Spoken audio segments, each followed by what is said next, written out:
क्रिस्त में मेरे प्यारे भाइयों और बहनों, आज माता कलीसिया आगमन काल का पहला रविवार मना रही है। आज हम सभी प्रभु के आने की तैयारी का कर रहे हैं, प्रभु के आने का इंतजार कर रहे हैं। प्रतीक्षा करना या इंतजार करना हमारे जीवन का एक अभिन्न अंग बन गया है। कई बार हम प्रतीक्षा करते हैं या इंतज़ार करते हैं, कई बार बस या ट्रेन का इंतज़ार करते हैं। और ऐसा भी होता है कि कभी कभी बस और ट्रेन लेट हो जाती है, तो हमें कई समय तक, लंबे समय तक हमको इंतज़ार करना पड़ता है। और कई बार हम अलग अलग दफ्तरों में, ऑफिसों में हमको इंतज़ार करना पड़ता है। कभी कभी तो बस या ट्रेन भूल से चूक जाते हैं, तो फिर लंबे समय तक हमें खड़े रहना पड़ता है।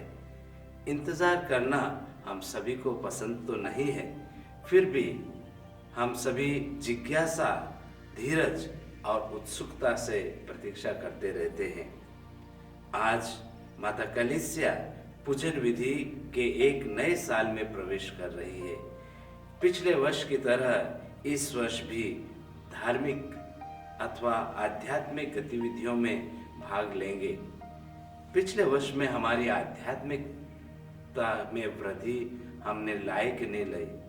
अगर नहीं हुई तो फिर से हमें आध्यात्मिक बदलाव लाने का एक नया मौका हमें मिल रहा है। आगमन काल की तैयारी का समय है। आगमन का अर्थ है आना। आगमन के समय हम अपने मुक्तिदाता के आने की तैयारी करते हैं। यही यहूदी लोग मुक्तिदाता मुक्तिदाता आने वाला है, उस प्रतीक्षा में थे। और वह और कोई नहीं लेकिन प्रभु यीशु ख्रिस्त हमारा मुक्तिदाता है। पूर्व में ईश्वर ने नबियों द्वारा मुक्तिदाता के आगमन की भविष्यवाणी की थी। आज हम फिर से उसी मुक्तिदाता के आगमन का स्मरण कर रहे हैं। हम मुक्तिदाता को अपने हृदय में स्वागत करने वाले हैं, तो हमें अपने आप को तैयार करना है। आज के पहले पाठ में हम सुनते हैं कि जब यहूदी प्रजा निर्वासन से वापस लौटी, तो यरूशलेम नगर और यरूशलेम मंदिर सहित सब कुछ मिट्टी में मिला दिया गया था तथा वहाँ की जमीन बंजर बन गई थी। ठीक उसी तरह हमारे हृदय का हाल भी वैसा ही है। हमारे पापों के कारण हम प्रभु यीशु से अलग हो जाते हैं। हमारा हृदय प्रभु यीशु को स्वागत करने के लिए के पात्र नहीं होता है। हमें प्रायश्चित के द्वारा हमारे हृदयों को साफ करना है। आज के दूसरे पाठ में हम सुनते हैं कि ईश्वर सत्य प्रतिज्ञा है। उसी ने हम सभी को उसके पुत्र प्रभु यीशु को सहभागी बनने के लिए बुलाया गया है। सुसमाचार में हम देखते हैं कि एक मनुष्य अपने घर का सारा काम अपने नौकरों को देकर विदेश चला जाता है। वह उन्हें सचेत करता है कि जब वह वहां से लौटे तो उन्हें अपना काम करते हुए पाए।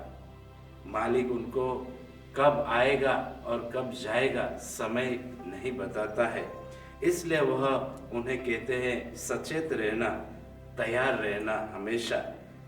आगमन में भी हमें वह यह हर घड़ी के लिए तैयार रहने के लिए आमंत्रित करता है। आगमन हमें जागते रहने के लिए आमंत्रित करता है। भगवान यीशु के बिना मुक्ति नहीं। हम देखते हैं भगवान कभी भी हमारे जीवन में आ सकता है।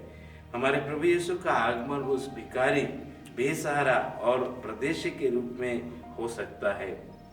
हम उन्हें स्वीकार कर हमारे हृदय रूपी द्वार को खोलना है। आगमन हमारे लिए एक नई आशा का प्रतीक भी है। हम सभी प्रभु के आने की प्रतीक्षा और आशा में लगे रहे।